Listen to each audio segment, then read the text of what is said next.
Bonjour à vous, j'espère que vous allez bien. Aujourd'hui, c'est toujours le rendez-vous, bien sûr, qui s'intéresse à la nature, à la médecine africaine et aux solutions qui vous feront du bien.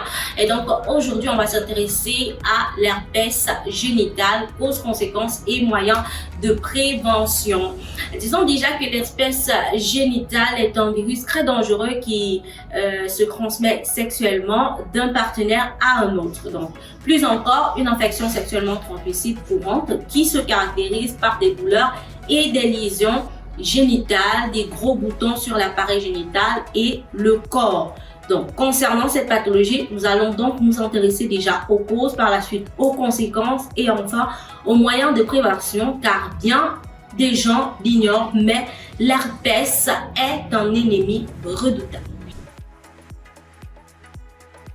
Alors, la transmission par voie sexuelle peut se produire lors de relations orales, c'est-à-dire contact de la bouche avec le pénis, la vulve ou le vagin. Et là, vous, justement, êtes ouvert à contracter cette pathologie. On a également une transmission par relation vaginale, pénétration du pénis dans le vagin, relation anale, pénétration du pénis dans l'anus, partage de jouets sexuels également. Si l'un des partenaires, l'une des personnes est infectée et qu'elle transmet ses jouets sexuels à quelqu'un qui ne l'est pas, l'ayant utilisé, justement, celui qui ne l'a pas a de fortes probabilités d'attraper l'herpès. On a également le contact entre les organes génitaux des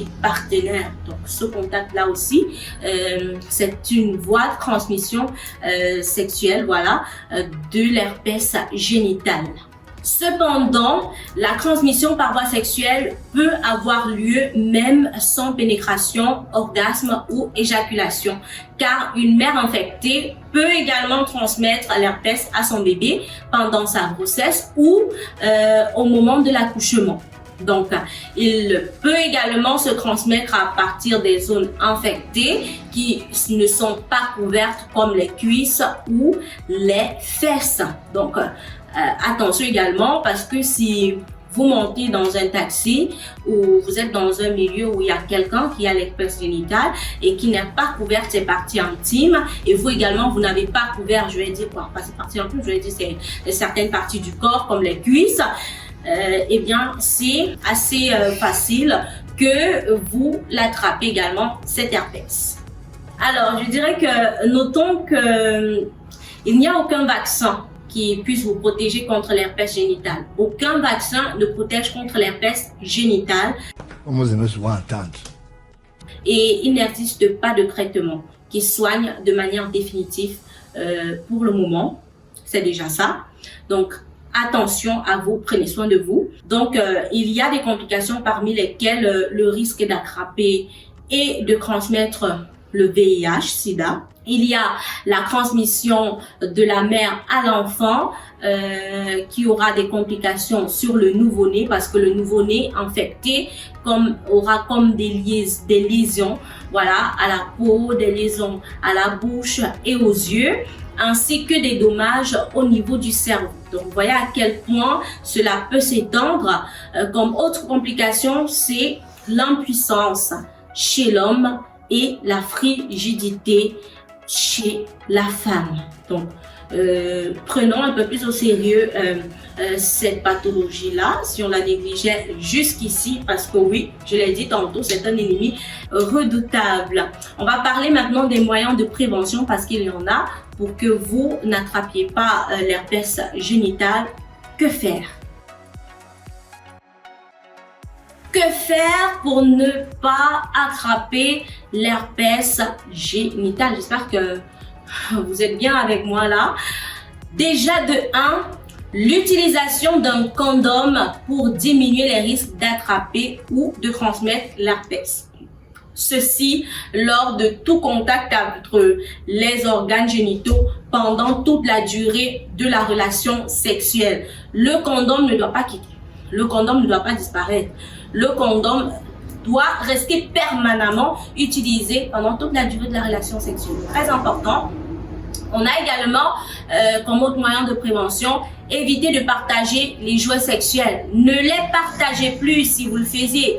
Évitez de partager vos jouets sexuels, c'est à vous. Prenez-en soin et si quelqu'un en veut, accompagner la personne, achetez ça quelque part, je sais pas, mais souciez-vous de votre santé d'abord car la santé n'a pas de prix. Donc, on a également le fait de porter des vêtements qui exposent le corps.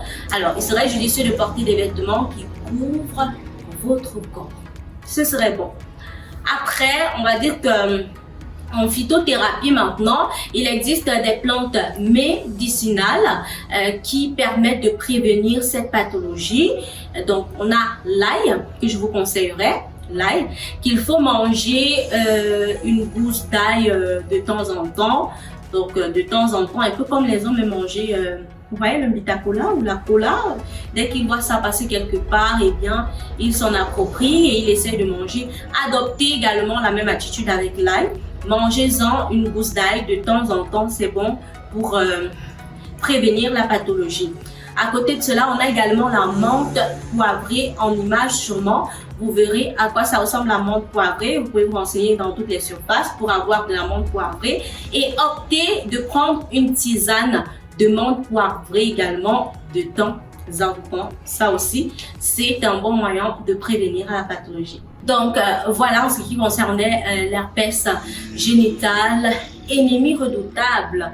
Il faut dire que ça glace le sang quand même d'aborder des pathologies comme celle-là, mais c'est aussi important de faire un tour là-dessus pour éveiller encore plus de personnes sur la santé, car il faut la préserver tant qu'on l'a.